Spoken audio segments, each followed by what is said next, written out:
Iniciamos. ¿Qué tal? Buenas tardes.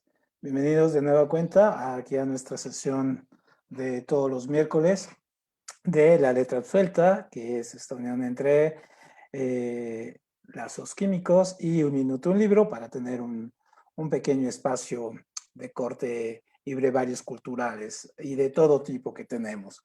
Entonces, bueno, hacemos la cuenta de que ya casi vamos a cumplir un año aquí, entonces, bueno, pues ya sí nos las hemos aventado un poco larga y hemos revisado temáticas de todo tipo. Y hoy también vamos a revisar una de estas temáticas que nos interesan, que nos gustan y que le empezamos la semana pasada, que son los bestiarios fantásticos, en este caso, seres mitológicos, animales extraños y todo lo que tenga que ver con este mundo de la fantasía. Entonces, hoy vamos a continuar, vamos a hacer la segunda parte, vamos a revisar algunos de también, unos, digamos, algunos de estos monstruos o seres o mitos muy taquilleros que seguramente habrán tocado. Hoy no nos pudo acompañar para hostear esta sesión,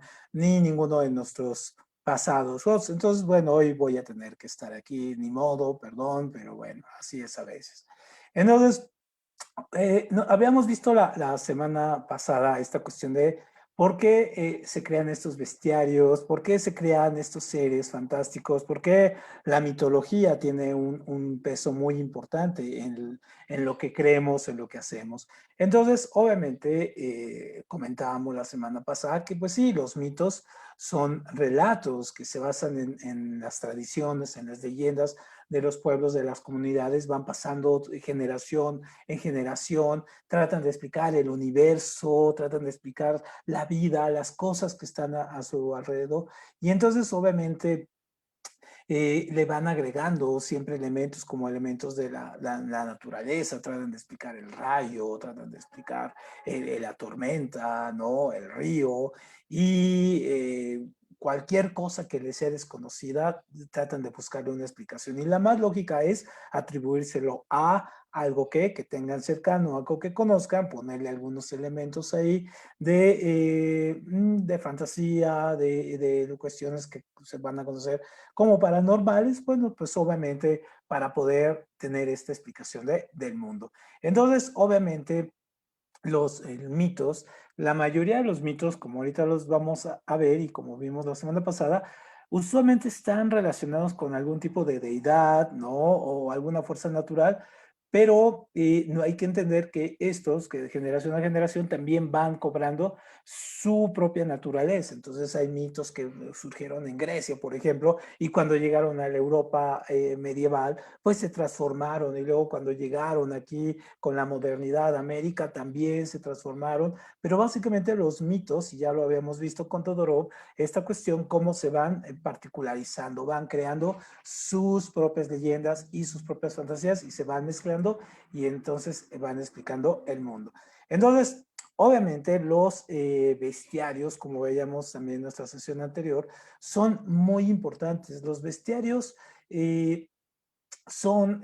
tenemos bestiarios, los que son muy taquilleros y la mayoría de la gente conoce más porque son muy bonitos aparte, son los bestiarios medievales por este tipo de ilustraciones como el que tenemos aquí. Entonces, es esta percepción, ¿no? Que con los bestiarios tratan de conocer los peligros que pueden enfrentar los viajeros en los viajes, que pueden enfrentar la gente en este caso, que tienen alrededor, ¿no? Que tienen alrededor, aquí los perritos están haciendo un poco de fiesta, igual vieron a un ser fantástico, ¿no? Pero sobre todo por el desconocimiento de las criaturas que los pudieran acechar. Entonces, más bien en los bosques, en los viajes en el mar, en fin, ¿no? Entonces, obviamente, estos bestiarios van a ser una guía para poder ir entendiendo el mundo. Entonces, por eso son tan festivos, a veces tienen seres que conocemos, seres totalmente sin ninguna distorsión, como pueden ser algunos leones, pueden ser gatos, pueden ser perros, ¿no? Pueden ser lagartos, pero algunos van a depender de la percepción que vaya teniendo el que relata la historia. Entonces, si lo vio de noche, si lo vio de día, si tarde, entonces le agregan una serie de particularidades y esas particularidades van a quedar también retratadas en los bestiarios naturales y también en los bestiarios fantásticos. Entonces ahí hay una dicotomía muy interesante.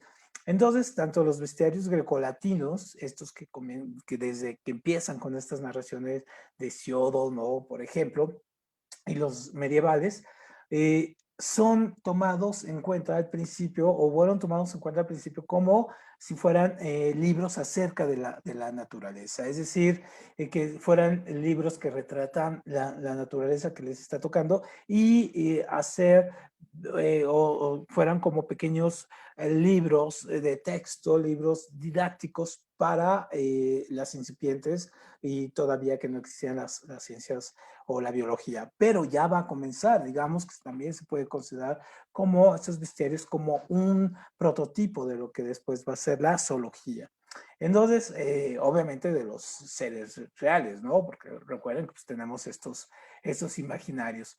Entonces, obviamente en los bestiarios, pues se da la misma relevancia tanto a los seres imaginarios como a los seres fantásticos. Entonces ahí no hay una distinción. Entonces podemos encontrar en los bestiarios tanto grecolatinos como en los medievales, podemos encontrar esta mezcolanza de seres reales con seres fantásticos, ¿no? Entonces, obviamente, sí, ya después vinieron otros libros, con Ovidio, en fin, que empezaron a tener una visión ya muy clara de lo que era, en este caso, la historia natural, ¿no? Entonces, sí, ya distinguir básicamente lo que era el mito de lo que era la realidad. Pero esto va a ser ya muy tardío, ¿no?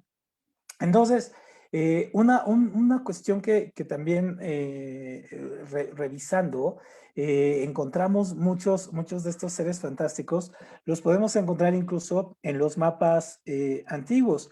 Entonces, en los mapas antiguos era muy fácil, sobre todo pensando estos marineros que llevaban meses o teniendo una vida en el mar muy complicada, ¿no? Entre tormentas, sequías, hambre, en fin, ¿no?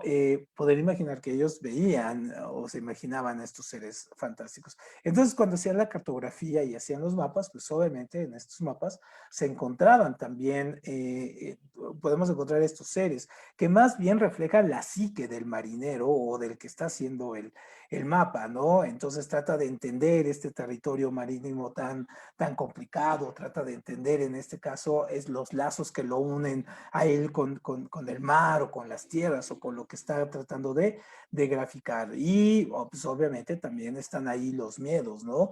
Los miedos para esta incapacidad de explicarse ese mundo que va a empezar a describir. Entonces, obviamente los mapas nos dan con estos animales que le agregan ahí esta visión de estos antiguos exploradores, ¿no? Y obviamente, sí, obviamente ellos están viendo la visión que tienen en ese momento, a veces muy distorsionada, a veces muy divertida, a veces con aires de mandar mensajes de precaución, a veces simplemente el reflejo de los miedos y de los temores, ¿no?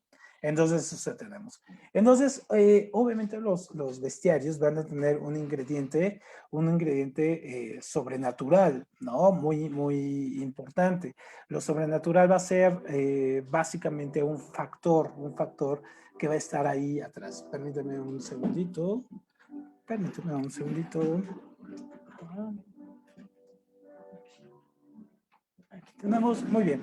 Entonces, obviamente, muchos de los bestiarios medievales, cuando los revisamos, encontramos que sí, están muy ligados estos animales, estas bestias, sobre todo al dios occidental, al dios cristiano. Entonces también los bestiarios, una función que también tuvieron, fue la de moralizar, catequizar, mandar un mensaje, ¿no? En este caso, de lo que pudiera suceder si no te comportabas según la prédica cristiana. Entonces esto era muy importante porque la gente medieval y de la época moderna y todavía incluso en la época de la ilustración vivían obviamente con lo sobrenatural, para ellos era algo cotidiano, algo natural. Es decir, si pensamos en lo sobrenatural en estas épocas, estaríamos pensando como si, como en las novelas de García Márquez y todo esto, por eso se nutren lo real fantástico o el realismo mágico, ¿cómo se les llama? Porque conviven estos seres fantásticos, ¿no? Conviven con la realidad. Entonces conviven ahí todos estos personajes, ¿no? Y bueno, hoy tenemos música de fondo. Perfecto, entonces, bueno, vamos a hacer una revisión de estos seres para ir un poco ejemplificando esto que estamos diciendo, como estos bestiarios pues prácticamente fueron de la par, ¿no? Entre las deidades, los miedos, los temores, lo sobrenatural, lo fantástico en este caso, y la propia psique, ¿no? Entonces vamos a ir revisando algunos de estos seres interesantes y sería muy importante, por ejemplo, si tienen alguna sugerencia, dudas, si tienen algún dato que pueda ahondar en esto, bueno, pues háganoslo saber aquí en la parte de los comentarios, que debe estar aquí abajo, y entonces sería muy importante para nosotros así irnos viendo, ¿no? Entonces vamos a empezar a seguir con nuestra lista, y acuérdense que las listas siempre son muy injustas, porque finalmente las listas lo que hacen es discriminar, y entonces vamos discriminando una serie de elementos que pudieran haber quedado otros, pero bueno, vamos a ver cuáles están. Entonces, aquí revisando, tenemos este súper interesante que es los faunos, también conocidos como sátiros, ¿no? Entonces, obviamente, estos seres tienen toda una historia muy atrás, muy compleja. Prácticamente los sátiros o faunos se les considera como criaturas salvajes, propias de los bosques, de los montes, y que se caracterizan por tener un carácter despreocupado, lascivo, ¿no? Con un espíritu tanto tendiendo hacia las artes. Entonces, si los podemos ver físicamente son como humanos, tienen esta cabeza muy peluda con cuernos, las extremidades son de un macho cabrillo, ¿no? Y usualmente su piel es como marrón oscuro, pardo, rojizo, ¿no? En las descripciones los pintan como seres de 3 metros casi, y sí, los vamos a encontrar ahí en los campos. Y una de sus funciones, en este caso, como nos los marca la tradición griega, bueno, pues era estar con las ninfas, ¿no? Tener la cuestión placentera con las ninfas, entretenerlas y tener mucho sexo con ellas. Permíteme. Entonces, esa era su función, ¿no? Entonces, no es la tenían tan mal. Pero la tradición también nos comenta de los estos, también son herederos o son hijos de Pan. ¿Quién era Pan? Pan era el dios también de la fertilidad. Pan significa todo, ¿no? Era el dios de la fertilidad, era un dios muy importante, el dios al cual los campesinos griegos le rendían culto para que la siembra quedara bien, ¿no? Se diera y hubiera buena cosecha. Y entonces Pan era un dios que lo describen como terrible, así, ¿no? Feísimo, ¿no? De ahí viene la palabra pánico. Entonces, obviamente, él tiene la historia esta de que se enamora de una mortal, y al enamorarse de una mortal, pues obviamente va a tener la situación de que la va a perseguir, pero esta mujer pues obviamente lo ve tan feo que pues, no quiere estar con él, ¿no? Entonces obviamente lo persigue. Esta mujer le pide ayuda a una diosa, la diosa la convierte en una varita. Cuando una ceiba, cuando Pan se da cuenta, entonces llega al bosque donde están las ceibas y corta todas las ceibas. Entonces, obviamente, al darse cuenta que ha matado a la mujer, en este caso, que él estaba o que amaba, bueno, amaba, no, que deseaba, entonces decide cortar la ceiba, hacerle 3 hoyitos, y entonces se inventa la flauta de Pan. Y Pan entonces va a ser este dios arraigado a eso, y los faunos, pues sus hijos, ¿no? Prácticamente, que son idénticos. En la Edad Media, cuando se empiezan a construir los íconos, por ahí del siglo VIII, siglo IX, que se empiezan a construir toda una mitología acerca de la cristiandad, también obviamente se dan cuenta que la culpa no es suficiente solamente para arraigar el espíritu hacia la cristiandad y tener en este caso adeptos, sino que también se dan cuenta que necesitan un elemento muy importante, que es el miedo. Entonces la culpa y el miedo como los pilares de la creación de Occidente, ¿no? Entonces el miedo necesita tener un representante. ¿Y quién es el representante? Pues va a ser este personaje conocido por la mayoría de nosotros, ¿no? Es decir, Satán, el diablo, en fin. Y se le da una forma. Entonces, a pesar de que los demonios existían en las diferentes mitologías, vamos a hacer un programa sobre demonios y ángeles próximamente. Entonces, obviamente se necesita darle una imagen a este demonio, a este antidios, por así decirlo, ¿no? Lucifer, Belcebú, en fin, los nombres que se le pongan. Entonces, obviamente, ¿quién se toma? Se toma al fauno, se toma a estos hijos de Pan como modelo. Entonces, pues los cuernos, el color rojizo, las patas de cabra, ¿no? La lascividad, ¿no? La cuestión de la excesiva sexualidad. Entonces, pues a partir de ahí se toma y los faunos se convierten en la base que va a ser posteriormente nuestro amigo de todas las noches, al cual le tenemos mucho miedo, que son los demonios, ¿no? Entonces, básicamente, ese es un poco el génesis de la creación del diablo. Por ejemplo, venida de los faunos. Muy bien. Luego, otro personaje también que viene de los griegos, muy interesante, un personaje muy, muy, muy importante, van a ser las górgonas. Entonces, las górgonas se consideran como mujeres guerreras, en este caso, con esta cabeza llena de las serpientes, como vemos aquí en la imagen, ¿no? Cuya mirada, al uno verla, pues queda petrificado, ¿no? Entonces, prácticamente, las górgona más famosa que nosotros conocemos es Medusa. Sin embargo, Medusa tenía otras dos hermanos, que es Esteno y Euriale. Entonces son las górgonas, estas tres mujeres. Y obviamente estas górgonas, pues no siempre fueron así. Prácticamente son una creación de Zeus, porque cuenta la leyenda de la mitología griega que Poseidón y Medusa perforaron el templo de la diosa Atenea y en castigo, en este caso, se convirtió Medusa en la única mortal de estas tres górgonas, ¿no? O sea, le pusieron las cabezas, las serpientes y todo esto.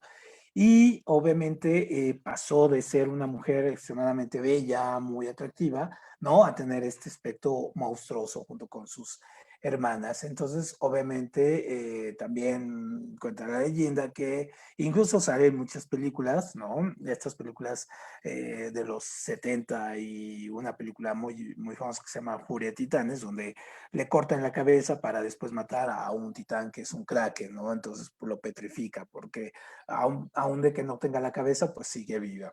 Entonces no les voy a echar un spoiler, pero por ejemplo, si ya vieron la película última de Zack Snyder, esta de El Ejército de los Muertos, bueno, pues ahí se van a encontrar una especie de Gorgona por ahí, ¿no? También. Entonces, con las mismas características. Muy bien, otro ser fantástico muy, muy interesante que nos causa cierta fascinación ver las imágenes y en sí nos causa cierta fascinación, por ejemplo, el personaje por sí mismo esta de las gárgolas, ¿no? Entonces, estos tipos de criaturas que tienen como, pareciera que tienen alas de murciélago, ojos incandescentes, pequeños cuernos, piel dura, en este caso, como de piedra, ¿no? Y que están ahí en las fachadas pasan un poco desapercibidas en las fachadas de los edificios, ¿no? Entonces, obviamente, estas tienen una tradición muy interesante porque y nunca, ya verán que nunca falta quien les cree poderes ahí. Las gárgolas en realidad eran esculturas que están y sirven como desagüe para estas catedrales góticas. Entonces, estas se explican en función de algo muy importante. Incluso tiene que ver con una cuestión social, ¿no? Las iglesias góticas se construyen prácticamente como una demostración del poderío económico y del poderío que estaba logrando esta nueva clase social que estaba derrotando el feudalismo, que era la burguesía.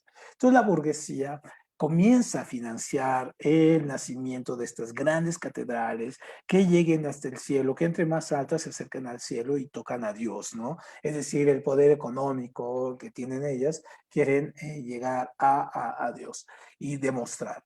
Entonces, obviamente estas iglesias son, tienen unas características muy amplias, son una especie de bóvedas húmedas, oscuras, pero tenían este elemento muy interesante, donde solamente la burguesía o el alto clero pues podía entrar de una manera sin problemas a estas estructuras. Y quien no podía ingresar eran paradójicamente los pobres, ¿no? Entonces, bueno, los pobres tenían sus capillas, sus iglesias pequeñas, ¿no? Pero no podían entrar a estas grandes catedrales. ¿Por qué? Pues porque las ensuciaban, eran pobres. ¿Cómo iban a entrar los pobres a las catedrales? Entonces, para que no se acercaran o para que tuvieran cierto respeto hacia los límites que tenían ellos, bueno, se ponen estos monstruos que se diseñan de esta forma, pues para tener a la gente que, bueno, también tenía una gran creencia en estas cuestiones de los monstruos y todo, y muchas supersticiones, entonces las veían y pues no se acercaban a la iglesia, mucho menos entraban, ¿no? Entonces, podemos decirlo incluso de alguna manera así un poco absurda que incluso como representarían ahora estas gárgolas, representarían un poco como lo que hoy son estas cámaras que hay en la entrada de los edificios enormes estos, ¿no? Que entonces se vuelven muy intimidantes y uno no entra porque, bueno, ve que están grabados ahí o estos policías enormes, ¿no? Cosas así. Entonces, no vayamos a ensuciar los patios de estos edificios. Algo así son las gárgolas. Muy bien. Tenemos otro muy simpático que son los centauros. Entonces los centauros básicamente son uno de los más taquilleros en la mitología griega. ¿Y por qué? Pues solamente por la figura, por lo que representan, el caballo, el hombre, ¿no? Ahí arriba. Y también porque ha sido romantizado mucho en las películas, ¿no? Hemos visto cantidad de películas desde quizá en Harry Potter, El Señor de los Anillos, en fin, ¿no? Cantidad de películas donde vemos a estos centauros. Entonces, uno de los primeros centauros es Chiron, ¿no?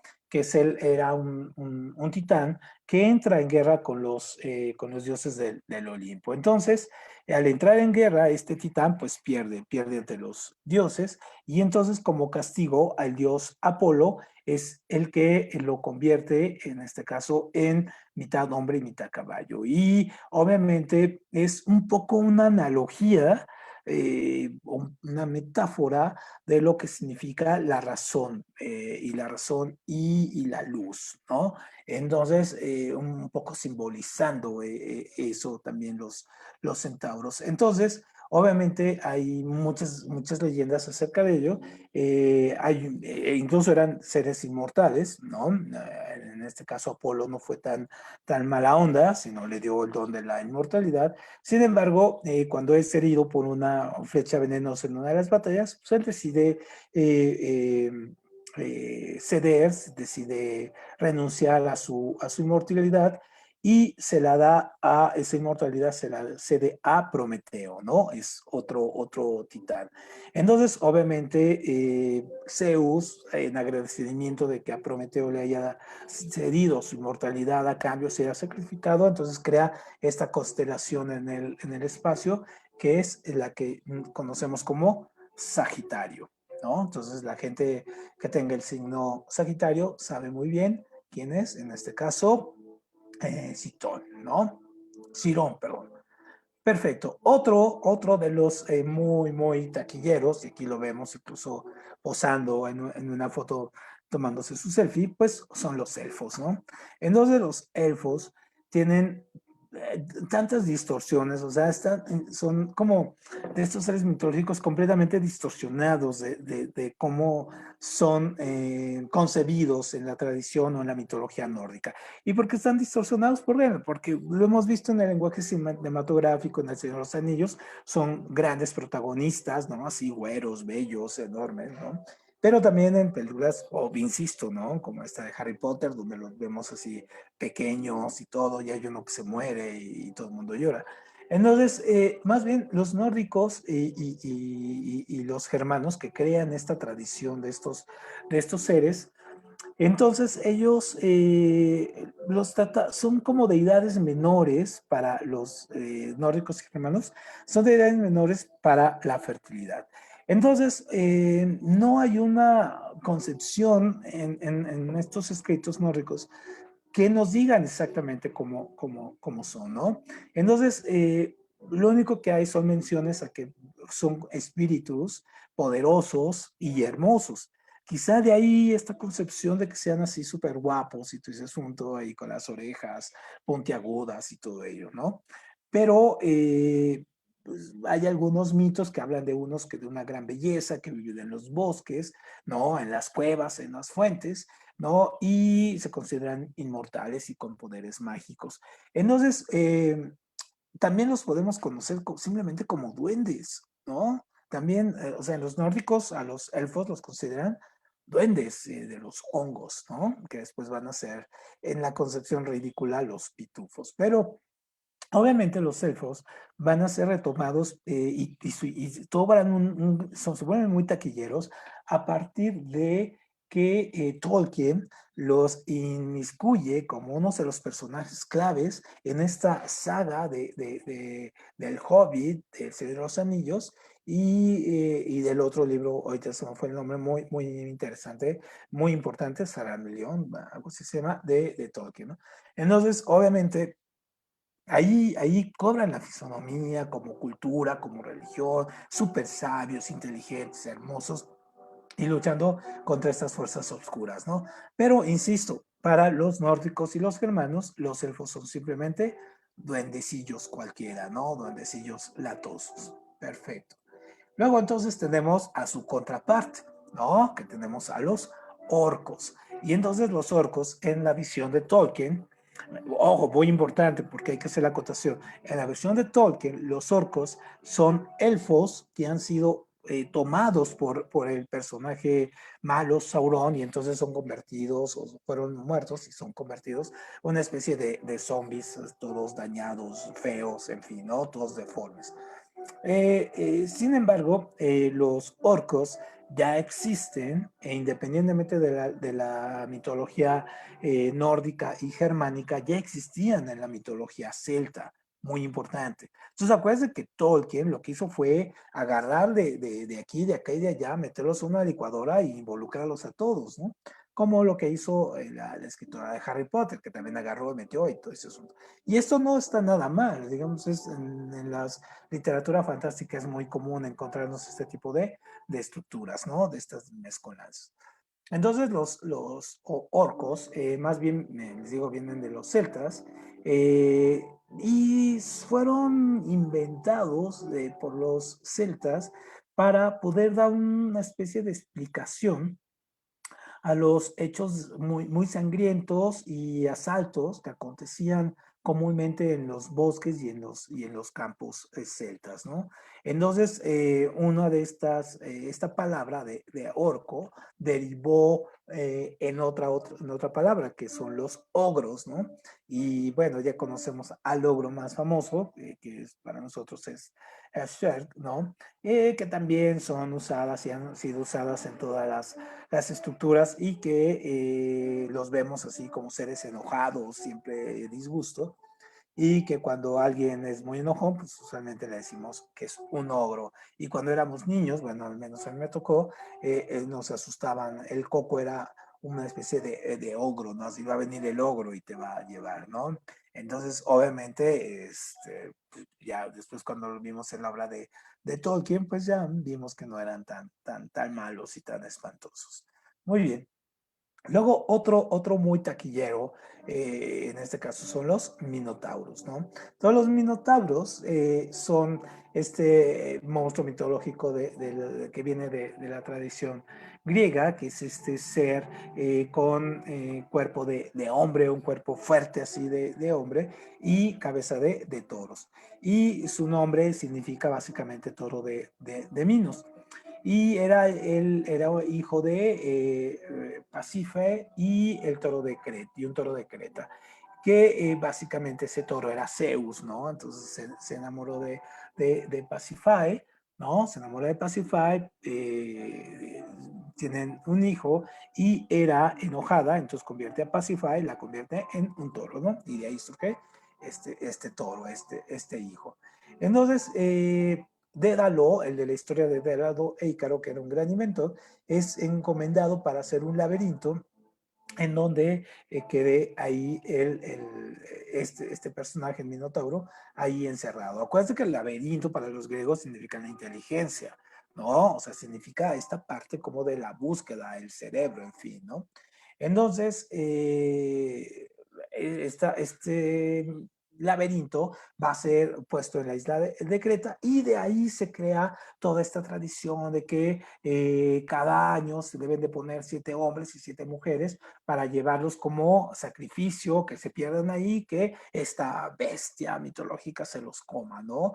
Y que le dé vida. Entonces va a llegar un personaje muy importante en la mitología griega también, que es Teseo, y Teseo va a rescatar a Andrómeda y finalmente aplica una trampa, se pone un lazo de Ariadna, de ahí vienen las arañas que crean tela, porque Ariana se pone a tejer un hilo que va a entrar, en este caso Teseo, va a matar al Minotauro y para salir del laberinto simplemente va a seguir el lazo con él que entró, ¿no? Entonces, obviamente, Teseo se va a convertir en el gran héroe y el que va a matar aquí al Minotauro, este personaje muy, muy interesante. Otro personaje muy interesante de la mitología, en este caso, que no es prácticamente, bien, lo encontramos en varias literaturas, que es el hombre lobo, ¿no? Más bien los licántropos, a mí me gusta más el término, ¿no? La licantropía, que licantropía de hecho significa esta habilidad para poderse transformar y que aquí en México, por ejemplo, tenemos una tradición de transformación de personas a bestias, todo eso es lo que son los famosos nahuales, ¿no? Entonces están muy emparetados el término del nahual con la licantropía y toda esta capacidad de transformarse de un ser a otro, ¿no?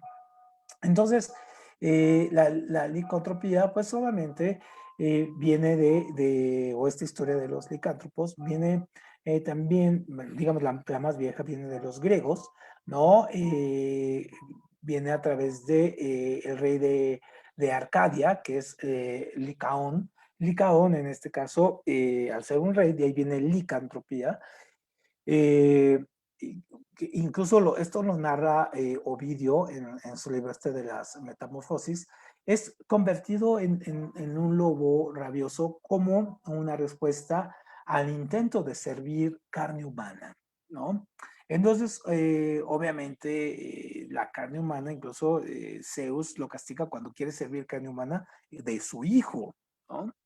Entonces, obviamente, esto reprueba cualquier moralidad, incluso de la moralidad muy liviana de los dioses griegos. Entonces, esto va más allá, ¿no? O sea, imagínate, comerte la carne de tu hijo y servirla en un banquete. Obviamente, pues por eso a Licaón, ¿no? Zeus lo convierte en un hombre lobo. Entonces, esto en términos psiquiátricos, también la licantropía, es un trastorno que está clasificado como tal, donde una persona cree convertirse en un animal, ¿no? Entonces, obviamente, tiene todo un tratamiento, hay cantidad de casos muy demostrados acerca de esta gente que cree que se convierte, entonces, pues sí, son trastornos mentales, ¿no? Entonces, este hombre, bueno, este personaje, pues, se volvió muy taquillero y, bueno, es uno de los máximos representantes de las películas de terror de todos los tiempos, ¿no? Otros personaje que tenemos aquí también muy curioso, también muy taquillero, son las Stirges, ¿no? Las Stirges son seres voladores que succionan sangre para vivir, ¿no? Tienen un origen babilónico, persa, ahí las encontramos por primera vez, pero también las vamos a encontrar en otras mitologías un poco transformadas, incluso en cuentos contemporáneos.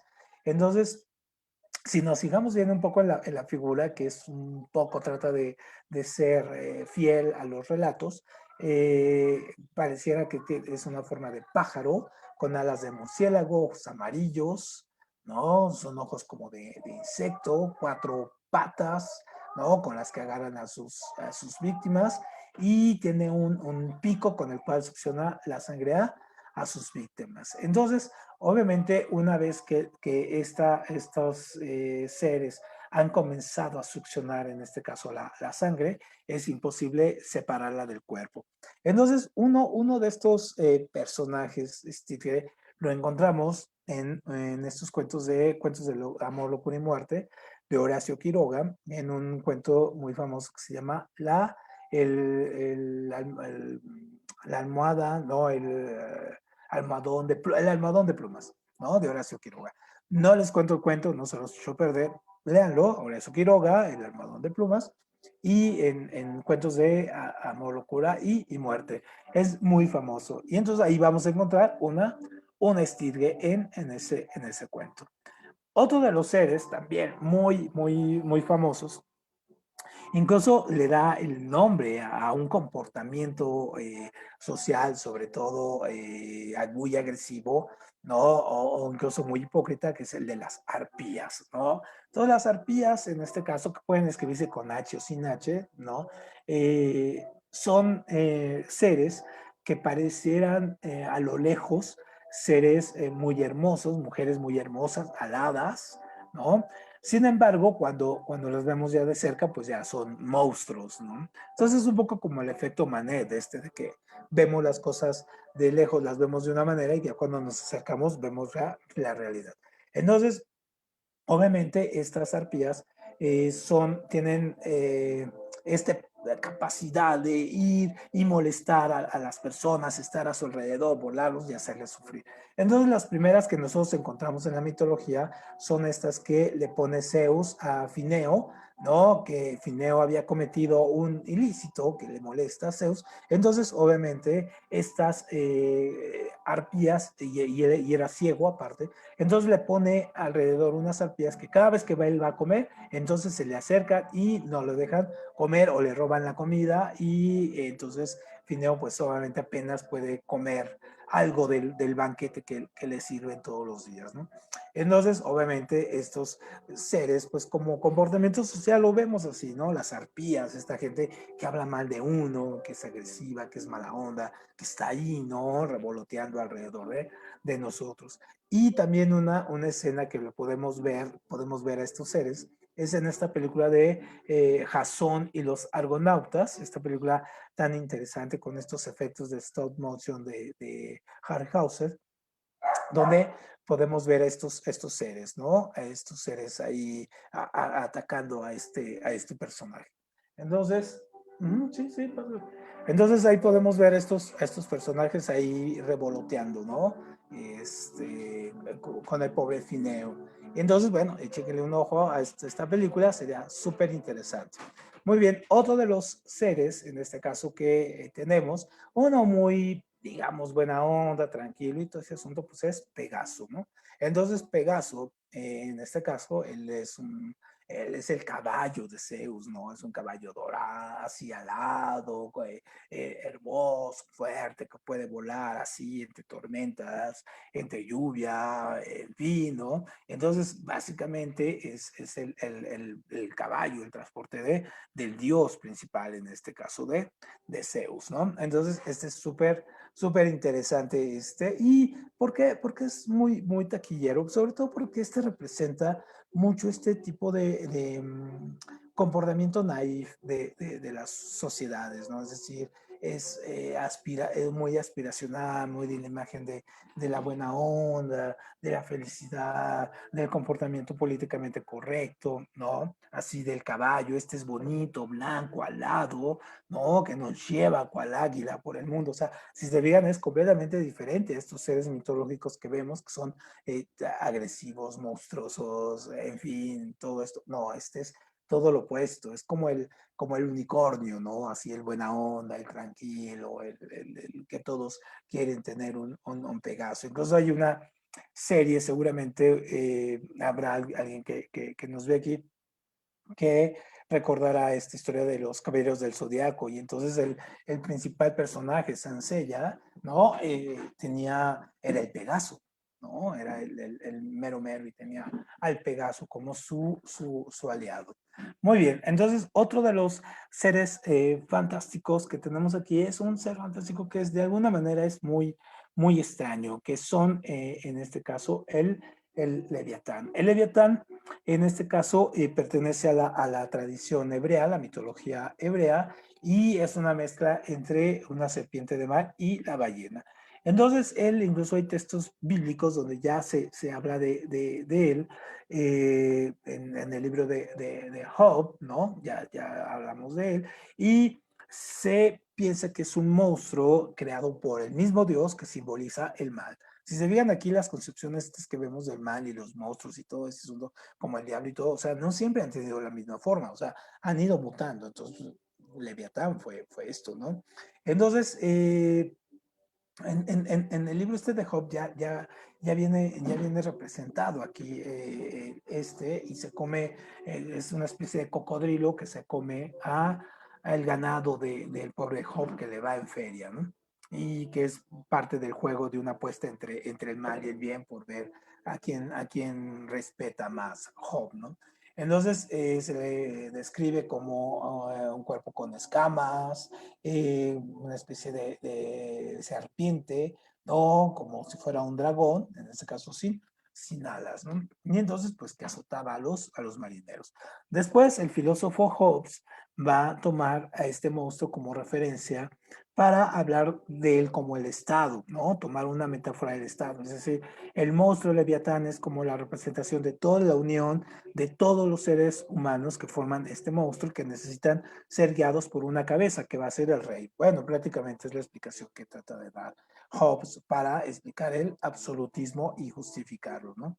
Muy bien, otro ser fantástico que no es tan fantástico, pero que es como un tipo de obsesión entre incluso la comunidad psicológica y filosófica, y lo toman mucho a referencia, es ¿no? El homúnculo. Entonces, el homúnculo o homúnculo, ¿no? Ustedes pronuncian lo mejor, no es que tenga una forma, no tiene una forma definida. Ahorita explicamos un poco por qué la imagen que tomamos aquí. No es que tenga una, sino es una representación, ¿no? El homúnculo es una representación de lo que pudieran hacer los alquimistas. Entonces, Paracelso nos explica en sus textos que él se los creaba prácticamente, son seres artificiales que se crean para, él buscando un poco la piedra filosofal, crea este monstruo, ¿no? Entonces son pequeñas criaturas que no miden más de 30 centímetros y que hacían el trabajo un poco del ser que veíamos en la sesión anterior de los golems, estos en hebreo. Digamos que son un poco la representación, pero estos, en lugar de terminado el trabajo, destruirse ya, no, estos usualmente se volvían contra su creador y huían y después la pasaban creando desastre, ¿no? A su alrededor. Entonces, obviamente, estos, decía Paracelso, se podían construir a partir de una bolsa de carbón, mercurio, fragmentos de piel, pero de cualquier humano o de animal, y entonces hacían un ser híbrido, ¿no? Entonces, obviamente, toda esta mezcla se juntaba con estiércol de caballo durante 40 días y entonces salía un embrión en el cual se iba a meter a la tierra después y él iba a surgir de ahí. Entonces, prácticamente si lo vemos es una especie de golem, entonces incluso nos da la fórmula para crear estos pequeños seres monstruosos que después cada cultura va a crear su propia, los orishas, los yaruba, en fin, la cuestión de la cultura haitiana y sus zombies y todo, van a crear un poco, van a tener este personaje como uno de sus orígenes para crear a sus seres, ¿no? También algún día vamos a hacer un programa sobre películas y literatura de zombies. Pronto lo vamos a hacer.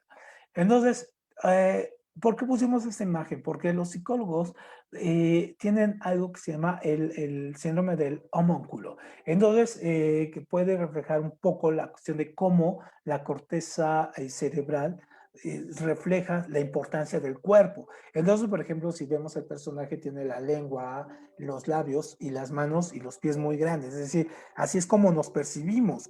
El síntoma de importancia es lo que nos percibimos más, o sea, las manos como lo más importante de nuestra parte de nuestro cuerpo y luego lo más sensible, lo más pequeño es obviamente por ejemplo, el tronco, ¿no? El tronco, un poco las piernas, un poco los brazos. Entonces, obviamente, esta representación trata de ser, o lo utilizan mucho los psicólogos, para poder explicar cómo nos vemos a nosotros mismos, ¿no?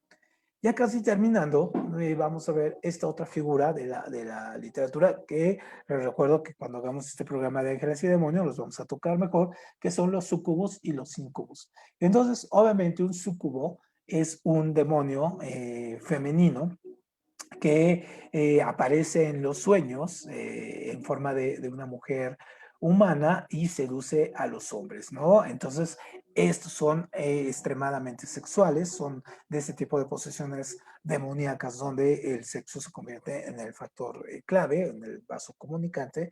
Entonces, la parte contrincante es los incubus, ¿no? O sea, serían los demonios estos, pero en masculino. Entonces, una de las cosas muy interesantes que pasa con estos es que incluso hay una película muy famosa, esta, ¿no? De un personaje se va a estar posicionando, esta misma, ¿no? El ente, donde vemos cómo este personaje, este incubo, está violando constantemente a esta mujer. Entonces, obviamente también los psiquiatras han utilizado este concepto para poder explicar algunos problemas de comportamiento o algunos trastornos que se dan también a nivel sexual entre las personas. Muy bien. Y cancerbero, el cancerbero pues es un elemento, a mí me gusta sobre todo porque me gustan los perros, entonces esta cuestión de este monstruo que es el que defiende la entrada del Hades, ¿no? La defiende ahí, él aparece por primera vez una referencia de él en el libro de Hesiodo, en la Teogonía, y que está defendiendo estas tres cabezas, defiende, ¿no? Ahí el Hades, y obviamente vamos a tener, ay, perdón, aquí ya, vamos a tener varias tradiciones que lo vamos a encontrar en el mismo Dante, en la Divina Comedia, nos habla de él como un personaje. También este va a derivar en este perro que también nos acompaña a la hora de la muerte a cruzar el río del Leteo, pues para ir entrando a lo que nos va llevando a la muerte, ¿no? Entonces, obviamente los perros, vamos a hacer un especial de los perros en la cultura, en todas las culturas, cómo son importantes también. Entonces, Cancerbero es uno de estos. Y por último, ya para terminar nuestra sesión, vemos a este personaje que es parte de la literatura fantástica de Lovecraft, de este mundo de Lovecraft, que también vamos a hacer un programa de Lovecraft. Eh, Esto es muy importante porque este es Cthulhu, ¿no? Entonces, este es como parte de la mitología más reciente, es un ser fantástico que a mí personalmente me atrae mucho. Es esta entidad, ¿no? Este ser, este dios primigenio, una entidad cósmica dentro de todo este universo, ¿no? Y pues obviamente parece un pulpo, un dragón, ¿no? Con forma humanoide, ahí con alas, gigantesco, que, por ejemplo, a este del Toro, al este director mexicano, pues le fascina y de hecho ha hecho varias referencias en sus películas acerca de este monstruo. Y él aparece en uno de los libros de Lovecraft, en este caso, que se llama Los mitos de Cthulhu, las historias de Cthulhu, donde aparece por primera vez, ¿no? Entonces, obviamente, él vive en un universo, en el Rey Leg, acuérdense que los nombres de Lovecraft son muy difíciles, en el Rey Leg, y ahí está durmiendo, entonces en el momento dado va a despertar, va a aparecer, va a destruir todo, va a llegar a la tierra y va a dominar. Y solamente el que mencione estas palabras va a sobrevivir, ¿no? Estas palabras que aquí, a ver, aparecen ahí, ¿no? Estas de aquí, si alguien las puede leer y mencionar, pues obviamente estará salvado de Cthulhu y ya no se lo llevará, ¿no? En este caso a su universo. Entonces, bueno, este personaje que ha creado cantidad de leyendas, bueno, es de los más interesantes para revisar. Muy bien, bueno, pues con esto terminamos nuestra sesión de hoy. Se nos fue muy rápido el tiempo y la próxima semana vamos a cambiar totalmente de temática y vamos a ver un poco los mitos de la historia de México, mitos y verdades de la historia de México. No nos dejen no nos pierdan ahí la pista. Estamos aquí en Lazos Químicos todos los miércoles y en un minuto un libro, así lo buscan en Facebook, ahí estamos, en YouTube también, en Twitter y bueno, ya saben, en todas las plataformas y ahí nos pueden buscar y vernos. Muchísimas gracias al equipo de Lazos Químicos por el espacio y nos vemos la próxima semana con los mitos de la historia de México. Muchas gracias y hasta la próxima semana. Gracias, Arturo. Nos vemos la siguiente semana. Hasta luego. Hasta luego.